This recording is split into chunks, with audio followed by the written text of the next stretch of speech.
Somewhere deep along the shadowed bayous of Louisiana, hidden within a parish whose exact geographic coordinates have been deliberately obscured from most surviving historical records, there exists a documented account that challenges everything we think we understand about the limits of survival and the primal boundaries between human and animal nature. The court documents, dating back to the humid spring of 1847, reference a harrowing incident involving 8 massive hunting dogs, a locked subterranean cellar, and a young woman who emerged from that darkness after 72 hours not as a victim, but as something the local magistrate described only as possessing an authority I cannot explain and dare not question.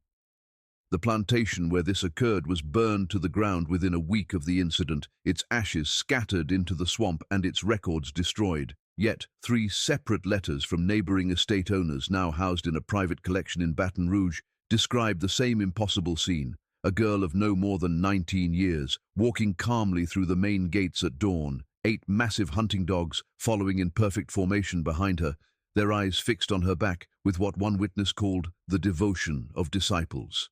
The Baroness, who owned both the girl and the dogs, was found dead in her chambers that same morning, though the cause was officially recorded as heart failure, a convenient lie for a parish trying to bury the truth. What happened in that cellar was never officially investigated, never publicly discussed, and deliberately erased from parish records to protect the fragile social order of the time. Until now, the full account has remained buried in fragments across Louisiana's forgotten archives, waiting for someone to piece together the impossible timeline. Before we continue with the story of what transpired on the Devo estate in St. Landry Parish, I need you to do something. If this introduction alone has sent a chill down your spine, hit that subscribe button right now, because stories like this, stories that blur the line between documented history and inexplicable events, are exactly what we bring you every week. And leave a comment telling me what state or city you're listening from. I want to know where in America our community of mystery seekers is growing. Now, let's discover what really happened in that cellar and why the truth was worth destroying every record of its existence. The events that would forever stain the Devo name began not with the girl or the dogs, but with the arrival of a widow to Louisiana's sugar country. St. Landry Parish in the 1840s existed as a patchwork of old French colonial pride and new American ambition, a place where the rhythms of sugarcane cultivation dictated everything from marriage prospects to social standing. The parish stretched across fertile lowlands where cypress swamps gave way to endless rows of cane, and the air hung perpetually thick with moisture that made wool clothes cling and tempers flare. This was Acadian country, where French remained the language of choice among established families, where Catholic saints watched from every mantelpiece, and where the old ways of doing things, the brutal mathematics of plantation economics, went largely unquestioned by those who profited from them. The heat here was a physical weight, a suffocating blanket that pressed down on the psyche of every inhabitant, slowing time and blurring the lines between reality and fever dream. It was a place where secrets could rot in the damp earth for decades, hidden beneath the beauty of Spanish moss and magnolia blooms. The town of Opelousas served as the parish seat, a modest collection of buildings arranged around a central square where the courthouse stood, its columns already showing signs of decay despite being less than 20 years old. On Saturdays, this square filled with planters' wives examining fabric imported from New Orleans, enslaved people moving between errands under the watchful eyes of overseers, and occasionally traveling preachers warning of judgment and damnation. But the real power in St. Landry didn't reside in Opelousas. It lived on the estates that spread like kingdoms across the surrounding countryside, each one a world unto itself, governed by whoever held the deed. The Devo estate sat 7 miles northwest of town, accessible only by a shell road that became impassable in heavy rain, isolating it from the rest of civilization. The property had originally belonged to the Fontenot family, prosperous French Creoles who had built their fortune through careful marriages and ruthless efficiency. When the last Fontenot heir died without children in 1843, the estate passed through a complicated series of transactions that left it in the hands of a woman few in the parish had ever met, a woman who would bring a distinct darkness to the region. Baroness Eloise Devo arrived in Louisiana in April of 1844, traveling from Charleston with a retinue of servants, several trunks of European furnishings, and a reputation that had preceded her by several months. She was widowed to a minor Belgian noble, whose death, Rumors suggested had been financially convenient for the Baroness. She was perhaps 40 years old, though she dressed younger, favoring expensive fabrics in colors that drew attention: crimson, deep purple, and gold.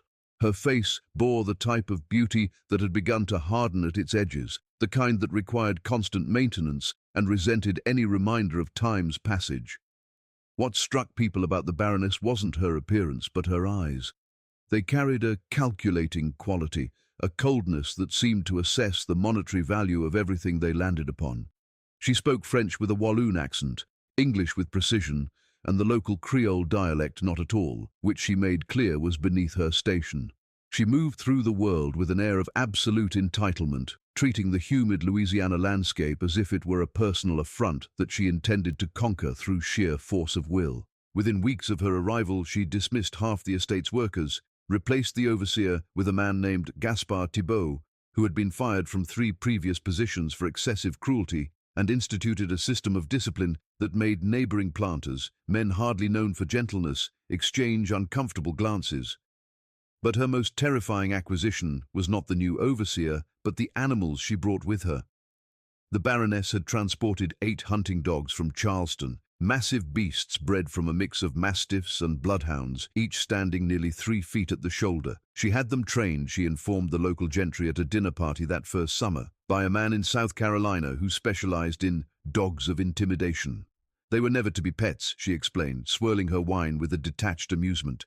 They were tools, instruments of control, bred and conditioned to respond to fear, to dominate through size and the constant, implicit threat of violence. She kept them in a specially constructed kennel behind the main house, a structure built more like a prison than a shelter, and fed them on a precise schedule designed to keep them perpetually hungry, perpetually alert, and perpetually dangerous. The Baroness named each dog after a European noble house: Bourbon, Savoy, Habsburg, Hohenzollern, Romanov, Windsor, Grimaldi, and Medici. She found it amusing, she told her guests, to have aristocratic bloodline serving her will. The dogs responded only to her commands, spoken in sharp German, a language none of the enslaved workers spoke, adding another layer of terrifying mystery to the animals. To everyone else, including Thibault, they showed teeth. They were living weapons, their loyalty secured not by affection, but by a conditioning regimen that equated obedience with food and disobedience with starvation. The Baroness would often stand on her veranda, watching them pace in their runs, a look of profound satisfaction on her face, as if their latent violence was an extension of her own power. In the fall of 1844, the Baroness purchased a girl at the New Orleans slave market to add to her household staff. The transaction was documented in a ledger that still exists, though the girl's name was recorded only as female, age estimated 16, from Virginia estate sale. The broker's notes, written in the margins, described her as uncommonly defiant for her age and noted that the previous owner reported incidents of disobedience. The note concluded with a warning: reduced price reflects difficult temperament. The Baroness paid $400, a significant discount from the market rate for a house servant of that age, and had the girl transported to St. Landry in chains. The girl received the name Margarite on the plantation, though this wasn't the name she had carried from Virginia. The Baroness chose it because it sounded civilized, because it was easy to call out, and because the girl's actual name, her mother's name, was none of the Baroness's concern. This act of renaming was the first step in the Baroness's systematic attempt to erase the girl's identity, to mold her into a non-entity that existed solely to serve. Marguerite stood perhaps 5 feet, 4 inches tall, with the kind of slender, wiry build that came from growth interrupted by insufficient food but hardened by labor. Her hands showed calluses from fieldwork, but her previous owner's notes indicated she had been training as a house servant before an unspecified incident led to her sale. What made Marguerite different, what had likely caused her problems in Virginia and driven her price down, was her eyes. They didn't drop when addressed by white people. They didn't show the fear that planters expected and required to maintain the illusion of absolute control. They watched, they calculated, they held an intelligence that made overseers uncomfortable because it suggested a mind that was not broken, merely waiting. The Baroness saw this quality immediately upon Marguerite's arrival and found it entertaining. Here was a challenge. Here was something to break, something that would make the eventual crushing of her spirit all the more satisfying. Margarite's first assignment was in the main house, cleaning rooms and serving meals, placing her directly in the Baroness's line of sight. The Baroness watched her constantly during these early weeks, looking for any mistake, any opportunity to assert dominance. She found it in late November when Margarite failed to curtsy quickly enough after receiving an instruction. The punishment was 20 lashes in the yard, administered by Thibault, while the household staff was forced to watch. Margarite took the whipping in silence. Her face turned to the side, her jaw clenched so tightly that blood showed where she had bitten the inside of her cheek. The silence, the refusal to scream or beg, or give the Baroness the satisfaction of vocalized pain, infuriated the noblewoman more than open defiance would have. It was a denial of the Baroness's power, a silent assertion that while her body could be damaged, her voice remained her own. This silence sparked an obsession in the Baroness that would spiral into madness over the coming years. Over the following months, a pattern emerged that defined life in the main house. The Baroness would assign impossible tasks, cleaning a room in half the necessary time, polishing silver until it vanished, and then punish Margarite for failing to complete them. She would plant items in Margarite's quarters, then accuse her of theft. She would change instructions after giving them, then rage at the girl's incompetence.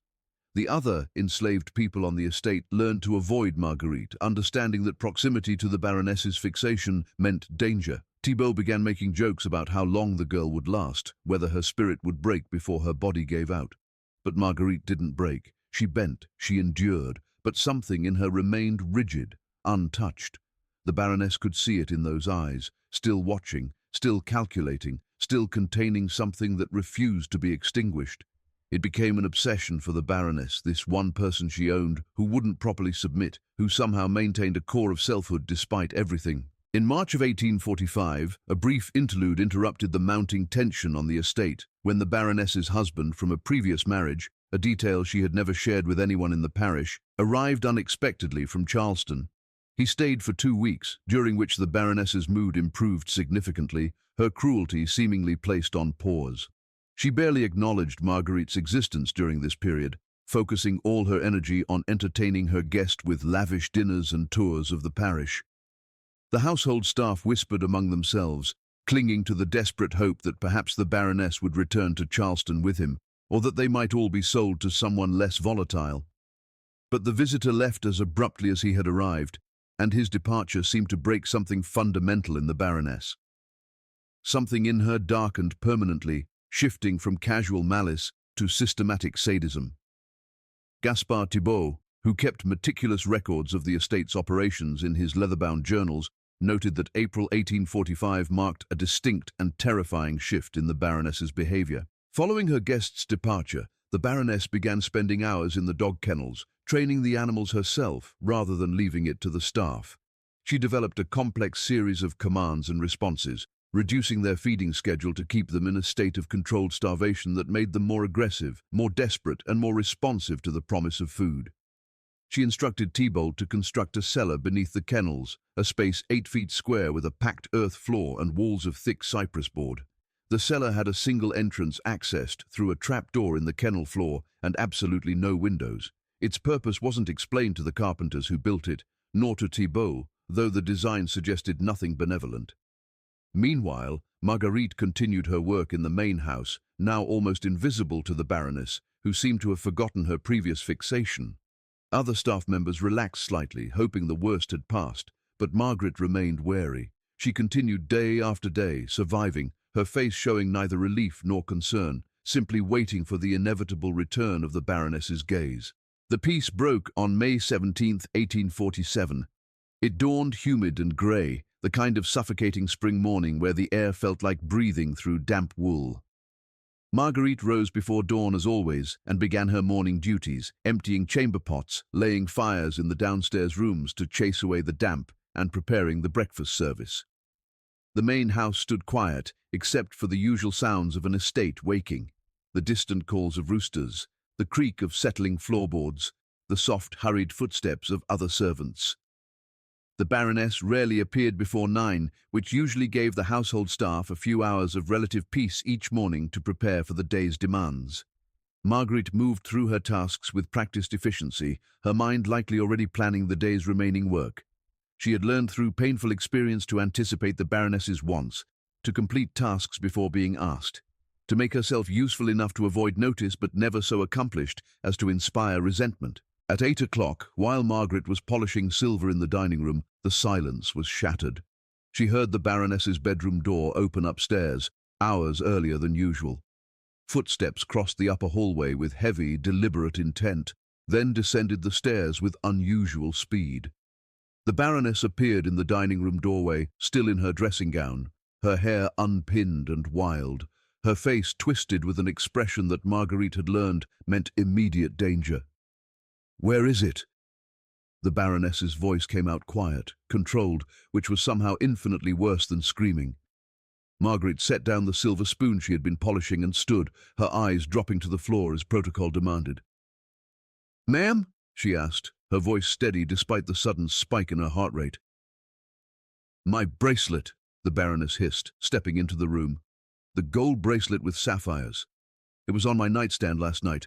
This morning it's gone." The Baroness moved into the room, circling Margarite slowly like a shark inspecting prey. "You were in my chambers yesterday afternoon changing linens," she stated, not as a question but as an accusation. "Yes, ma'am," Margarite replied. "I didn't see any bracelet." The Baroness stopped directly behind her. "You didn't see it? Or you saw it and took it?" Margarite kept her eyes on the floor. "I didn't take anything, ma'am." The Baroness completed her circle, standing now between Margarite and the doorway, blocking any path of retreat. "Empty your pockets," she commanded. Margarite complied immediately, pulling out the inside of her apron pockets to show they contained nothing but a rag and a small piece of soap used for cleaning. The Baroness watched, her jaw working slightly as if chewing on something distasteful. "Your quarters, then. We'll search your quarters." The search took less than 5 minutes. The room Margarite shared with 2 other house servants contained almost nothing beyond sleeping pallets and a few changes of rough clothes. The bracelet wasn't there. The Baroness stood in the doorway, her face reddening with frustration, her hands opening and closing at her sides. "Thibault!" The call echoed through the house, sharp and demanding. The overseer appeared within seconds, a slight man with thinning hair and permanently sunburned skin. He carried a riding crop, always more as an affectation than a tool, slapping it against his leg as he walked. "Take her to the yard," the Baroness ordered, her voice trembling with rage. 20 lashes for theft." Margarite spoke then, a dangerous gamble. "Ma'am, I didn't—" The Baroness's hand shot out, catching Margarite across the mouth. "Don't speak! Don't you dare speak!" Margarite tasted blood where her lips split against her teeth, but she fell silent. "Actually, no," the Baroness said, her voice changing suddenly, taking on a thoughtful quality that was somehow more frightening than her anger. She looked at Margarite, really looked at her, and a cold smile touched her lips. "No, I have something better in mind. Thibault, take her to the cellars. Lock her in the lower room." Thibault's eyebrows rose slightly in surprise. "The room under the kennels, ma'am?" "Yes," the Baroness confirmed. "For how long?" Thibault asked. The Baroness's smile deepened, an expression that never reached her eyes. "Until I decide she's learned proper respect. A day, perhaps 2. Let her think about her theft in the dark. Let her listen to the dogs above her and contemplate what happens to thieves on my estate." Thibault nodded slowly. "Yes, ma'am. Should I bring her food?" "No food," the Baroness commanded. "Water twice daily, that's all. I want her hungry when I decide to let her out. I want her to understand what deprivation truly means." They took Margarite across the grounds to the kennel building, a long, low structure that housed the 8 hunting dogs in individual runs.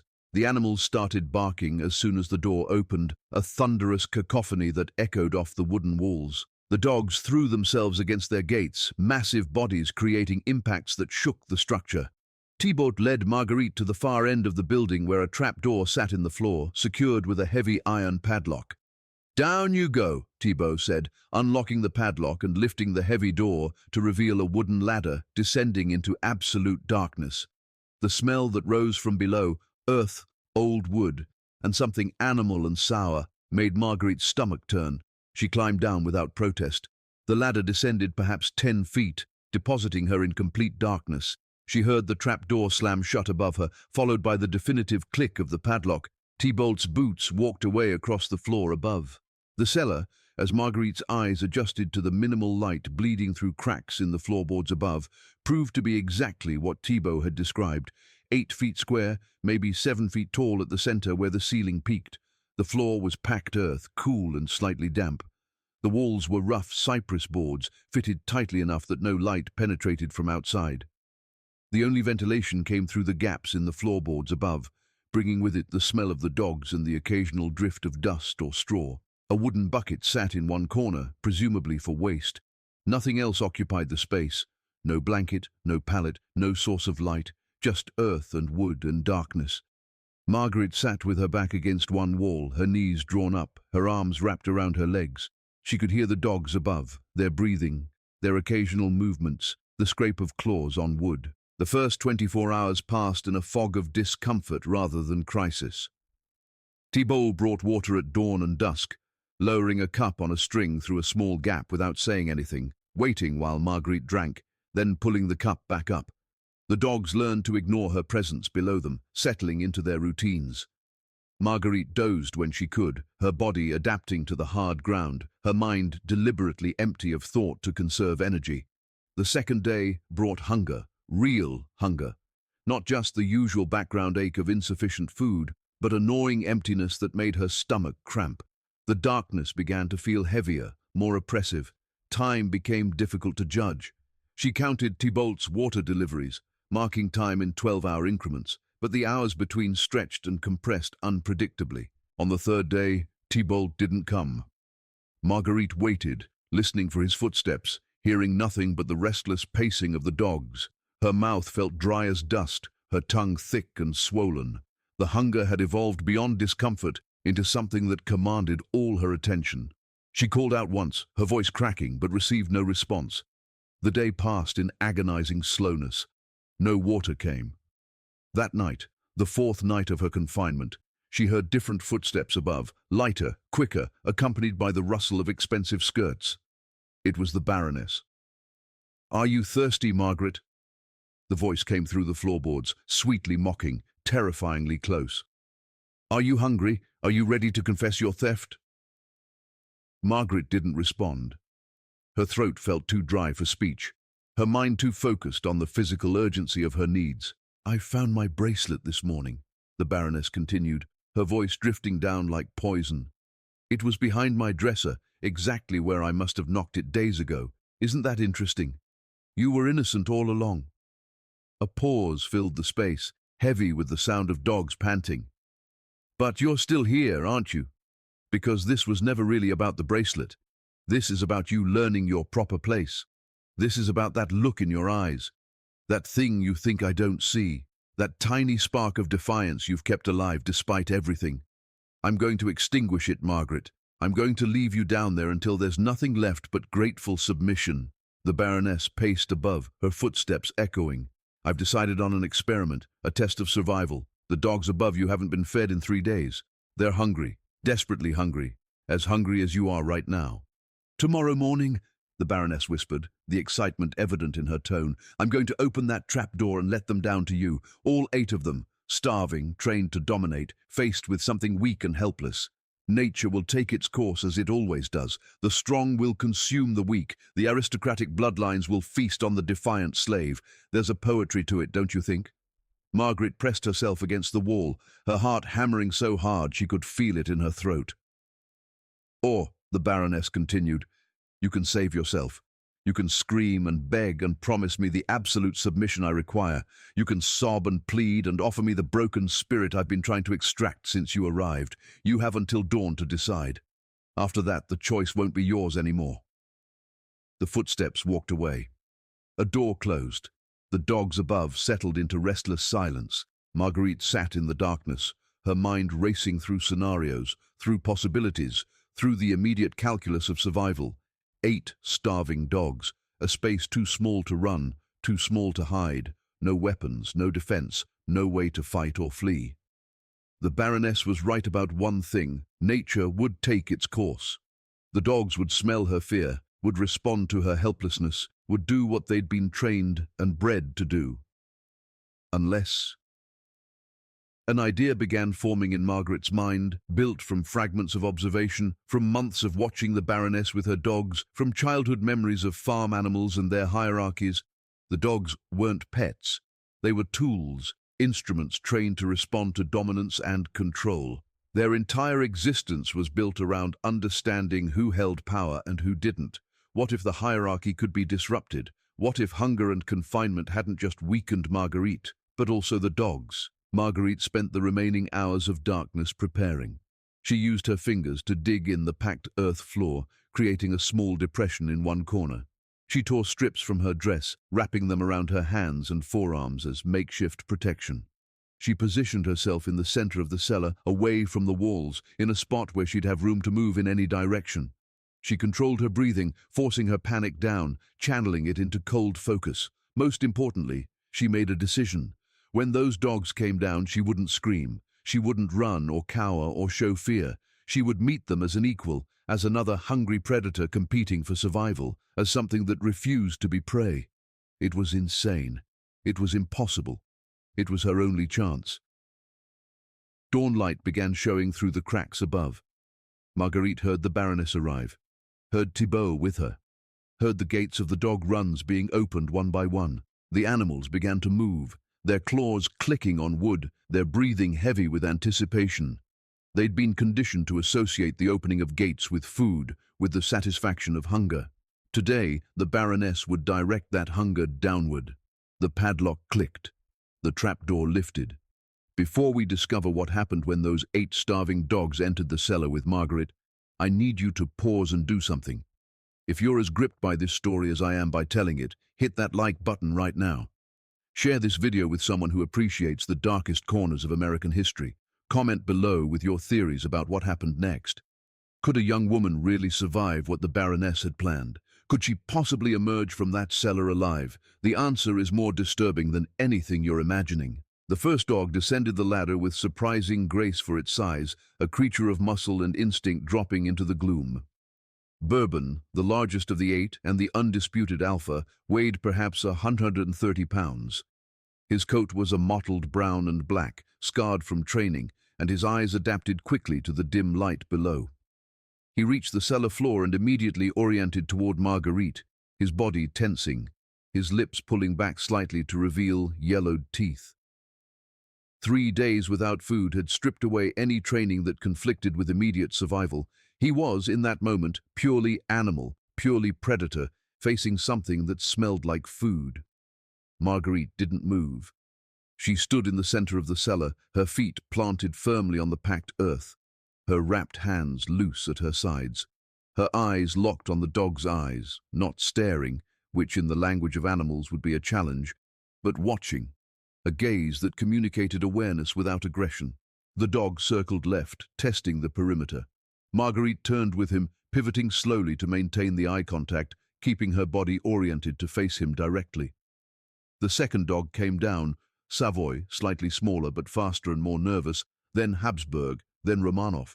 Within 2 minutes, all 8 dogs stood in the cellar with Margarite, their combined mass filling the small space, their breathing loud and ragged in the enclosed air.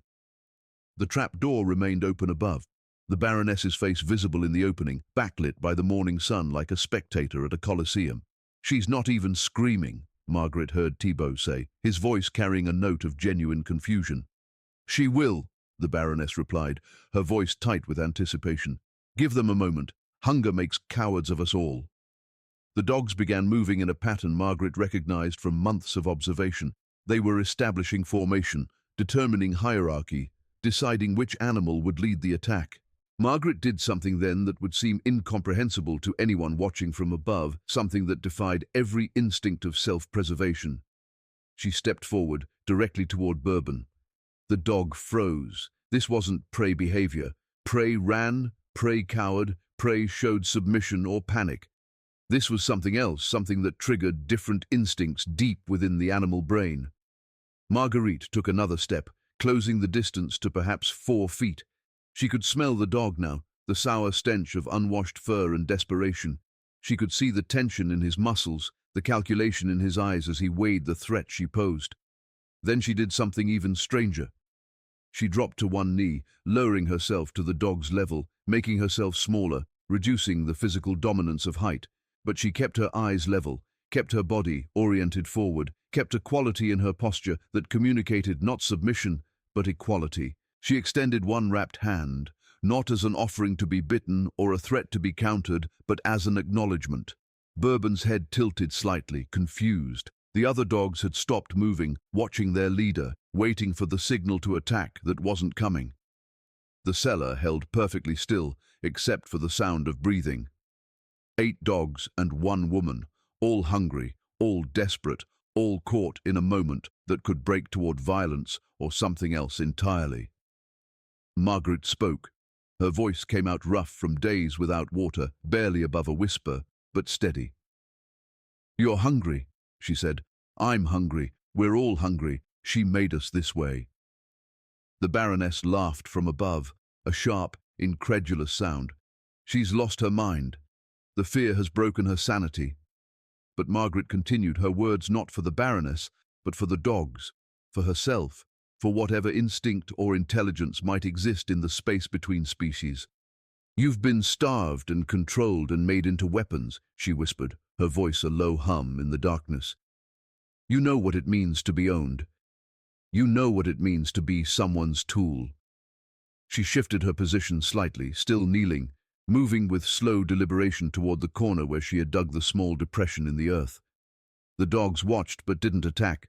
Bourbon took a step forward, sniffing, his aggression shifting toward curiosity. Margarite reached the corner and began digging with her wrapped hands, pulling up handfuls of earth, creating a deeper hole. The dogs came closer, intrigued by the activity, their predatory focus disrupted by this strange, non-threatening behavior. She could feel them near her now, their breath on her back, their presence surrounding her like a tide. She pulled something from the hole she'd created. A dead rat. The cellar had been home to rodents, as all such buildings were. Margarite had found this one in the darkness of the first night, already dead, probably killed by poison or a trap. She had saved it, hidden it, buried it, knowing it was pathetically inadequate as any kind of defense, but too desperate to discard any potential tool. Now she held it up, the small corpse dangling from her fingers. 8 pairs of eyes fixed on the rat with laser intensity.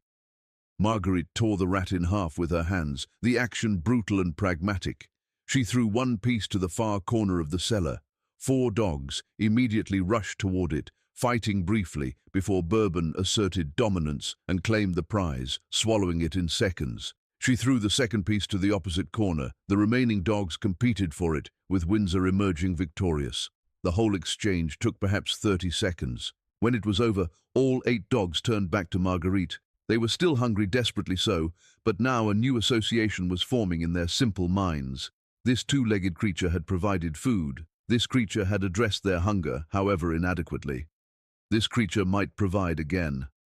"That won't save you," the Baroness called down, her voice trembling slightly. "1 rat divided among 9. All you've done is give them a taste of meat. Now they'll want more." But something had shifted in the cellar's dynamic. Margarite sat down slowly, her back against the wall, her body deliberately relaxed despite her hammering heart. The dogs approached, sniffing her aggressively, their noses pushing against her arms, her legs, her face. She didn't flinch, she didn't resist. She let them investigate, let them learn her scent without the overlay of fear. Bourbon pushed his massive head against her chest, nearly knocking her over. She steadied herself and, moving very slowly, brought one wrapped hand up to scratch behind his ears. The dog's tail, which had been rigid, gave a single, uncertain wag. The ears, which had been pinned back, relaxed slightly forward.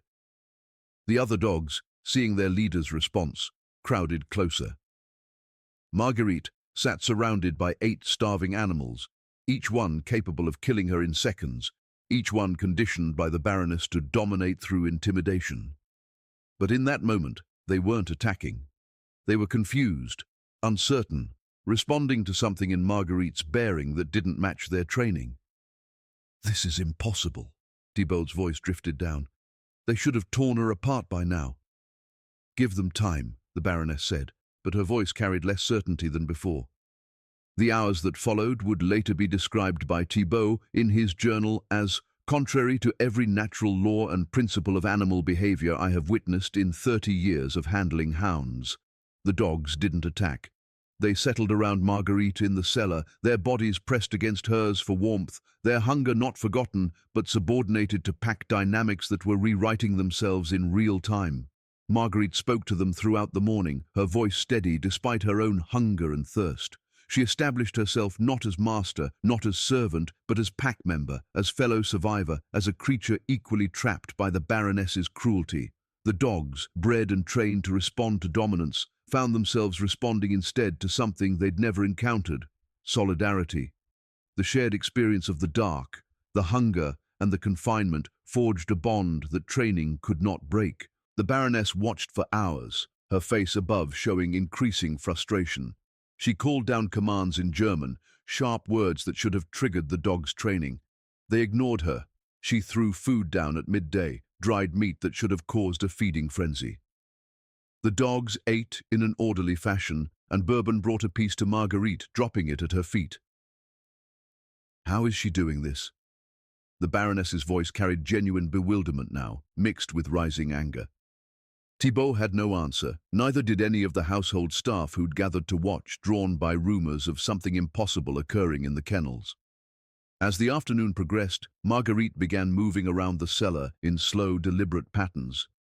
The dogs moved with her, following, their formation shifting from predatory to protective.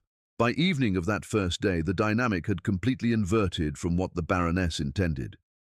The dogs weren't threatening Margarite, they were protecting her. The Baroness, faced with the failure of her experiment and the humiliation of having her control challenged, made a decision that would prove fatal. She ordered Thibault to descend into the cellar and retrieve Margarite, to separate her from the dogs by force.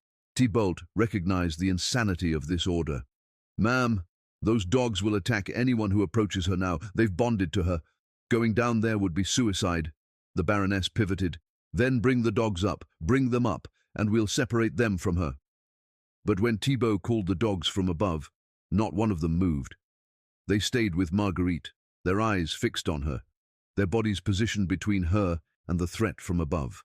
"Fine," the Baroness said finally, her voice cold. "We'll wait. We'll wait until she's too weak to maintain whatever spell she's cast on them. We'll wait until hunger breaks this absurd alliance." She closed the trap door. The padlock clicked. In the darkness below, Margarite sat with 8 dogs pressed against her, sharing body heat, sharing breath. She knew the Baroness would bring no more food, no more water.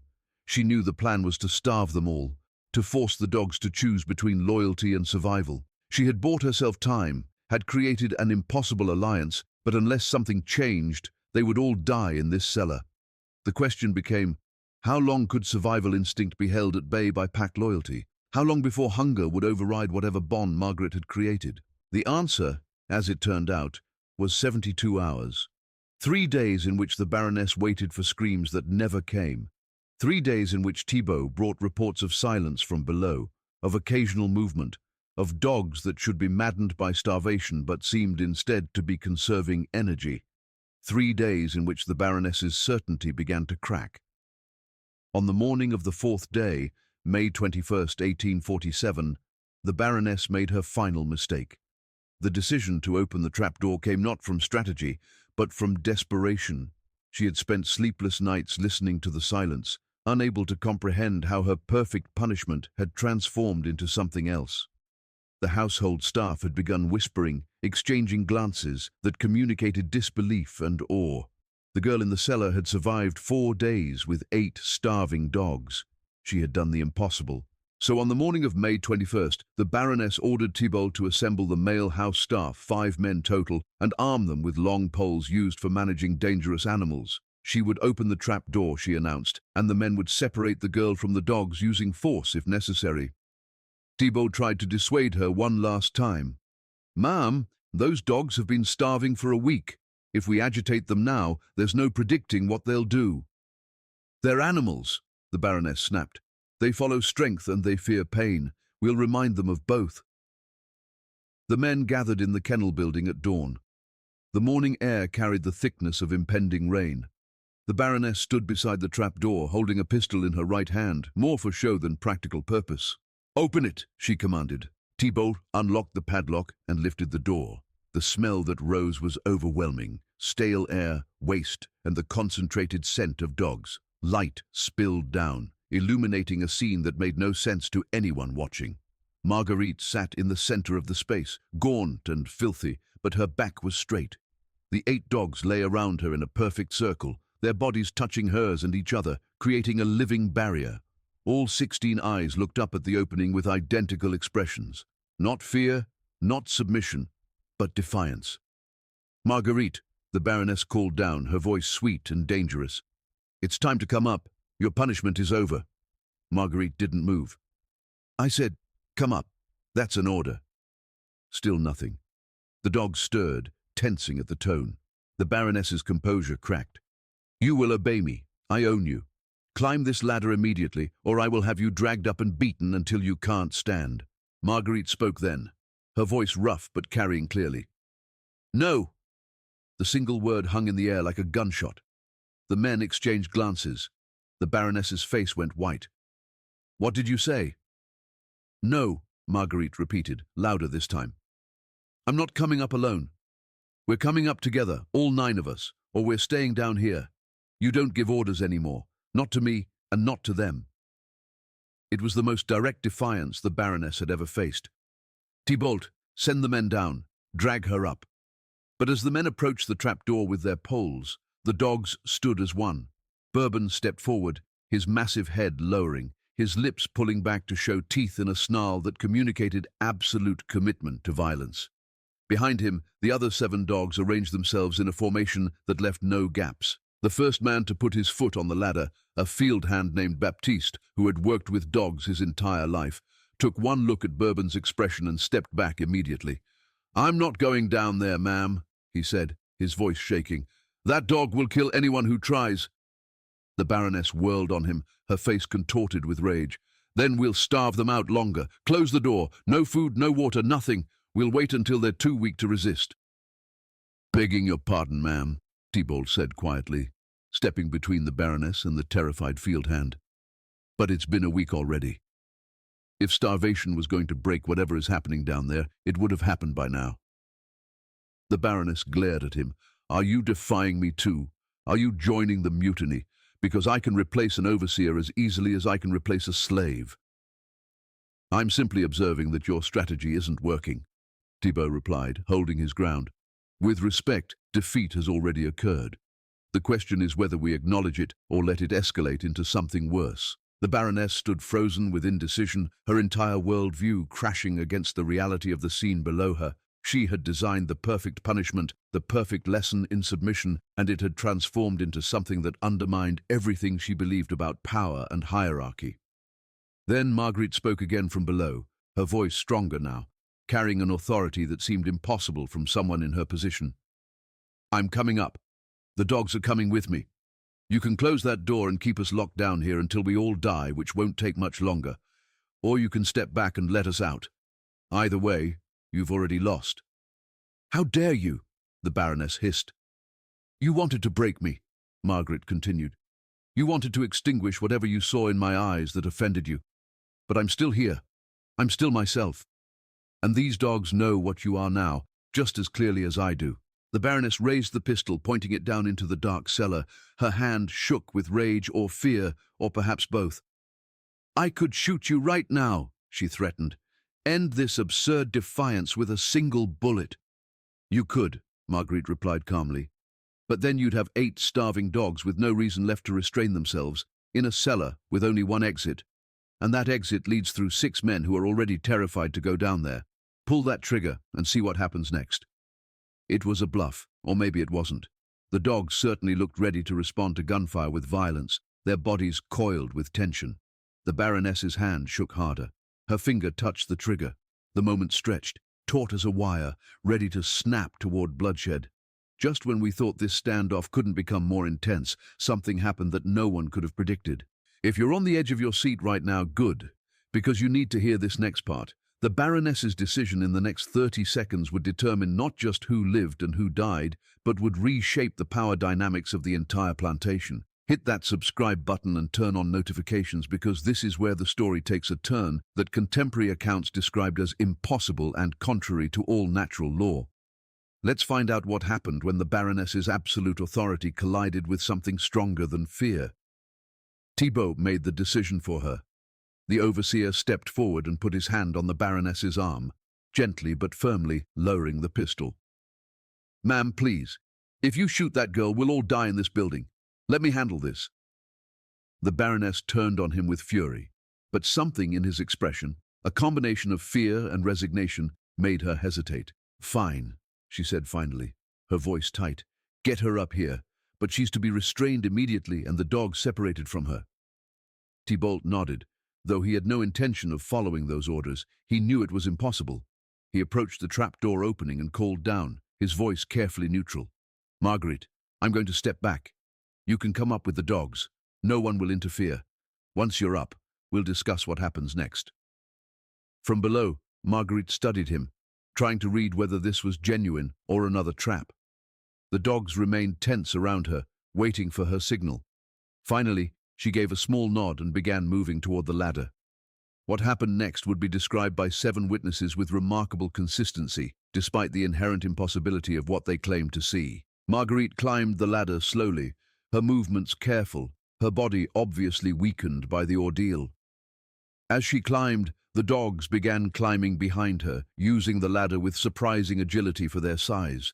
They didn't rush, didn't crowd, but ascended in order. Bourbon first, then Windsor, then the others, in a sequence that seemed predetermined. Margarite emerged into the kennel building, standing in the morning light for the first time in a week. She looked like a ghost, her clothes hanging loose, her skin pale where it wasn't covered in dirt, her hair wild and matted.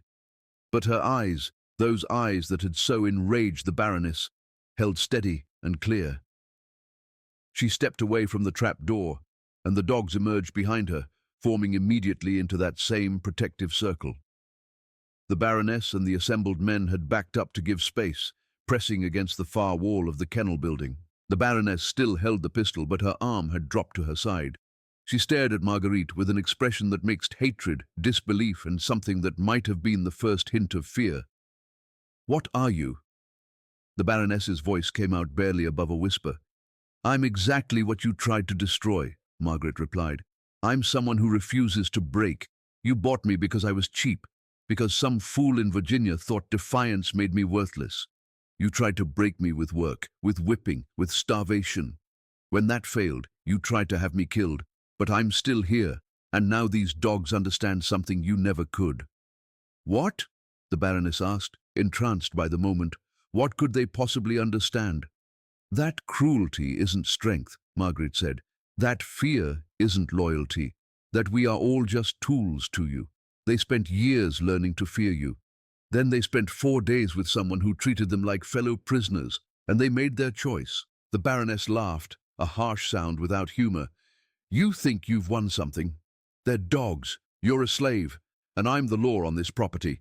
This will end with you back in chains and them back in their runs." "No, it won't," Margarite said, taking a step forward. The dogs moved with her. "Because everyone here has seen what happened. Everyone knows you tried to have me killed, that you failed, that your authority over your own animals has been broken. How long before the field workers hear about this? How long before every slave on this plantation realizes that your power isn't absolute?" The Baroness's face went through a series of expressions before settling on cold rage. "Thibault, take her now. Use whatever force is necessary." But Thibault didn't move. Neither did any of the other men. They recognized that the Baroness's power relied on the certainty of her superiority, and that certainty had shattered. "This is mutiny," the Baroness said, her voice rising. "This is insurrection." Margarite took another step forward, and this time the Baroness stepped back, retreating from a slave and 8 dogs she'd once controlled absolutely. That single step backward communicated everything. Margarite walked toward the door of the kennel building. The dogs followed. The assembled men parted to let them pass, pressing themselves against the walls, their eyes wide. At the doorway, Margarite paused and looked back. I'm leaving. I'm walking off this plantation and these dogs are coming with me. You can try to stop me, which means shooting me in the back in front of witnesses, or you can let me go." "You won't make it 10 miles, the Baroness shook. "I'd rather die free than live as your property," Margarite replied. She walked out into the morning, the 8 dogs following in formation. The Baroness stood paralyzed for perhaps 30 seconds. Then she raised the pistol and fired. The shot went wide, intentionally or not, embedding itself in a tree 20 feet to Margarite's right. The sound echoed across the plantation. Thibault grabbed the Baroness's arm to prevent her from firing again. "Let her go," he said. "For God's sake, let her go before this becomes murder." The Baroness watched Margarite's retreating form, watching the dogs follow a slave instead of their owner. Her face had gone beyond rage into something colder. "Fine," she said quietly. "Let her go. Let her think she's won. But report her as a runaway. She'll be caught before sunset." Thibault released her arm, relief visible on his face. The Baroness turned and walked toward the main house, her back rigid. She retired to her chambers immediately, dismissing the servants. At approximately 4 o'clock that afternoon, a housemaid noticed smoke coming from under the Baroness's door. Thibault broke down the door to find the Baroness lying on her bed, perfectly composed, dead. The parish doctor pronounced death by heart failure, but the cook admitted the Baroness had requested a tea made from foxglove and monkshood, plants she grew herself. She had poisoned herself rather than face the humiliation of what had occurred, rather than live with the knowledge that her absolute authority had been broken. The plantation itself was burned to the ground within a week, an accident that everyone knew was arson committed by the enslaved community as a final act of justice. Margarite simply vanished from official documentation. No runaway notices were posted. No capture was recorded. 3 letters, now housed in the Louisiana Historical Collection, provide the only substantive documentation of what happened after she left. Written by neighboring planters, they describe a young woman walking north along the river road, accompanied by 8 large dogs, refusing all offers of assistance. One letter from a planter named Adolph Landry describes encountering her. She appeared as one who had passed through fire and emerged transformed. The dogs about her moved with military precision. I inquired if she required assistance. She fixed me with a look that made me regret the question and replied simply, "I am exactly where I need to be." The dogs vanished into history with her. The Devo estate was sold to settle debts, the land divided, the history forgotten by anyone who didn't have reason to remember. The story survived in the oral traditions of the enslaved community, eventually recorded by the Federal Writers Project in the 1930s. Gaspard Thibault left Louisiana, moving to Texas where he died in a riding accident in 1851.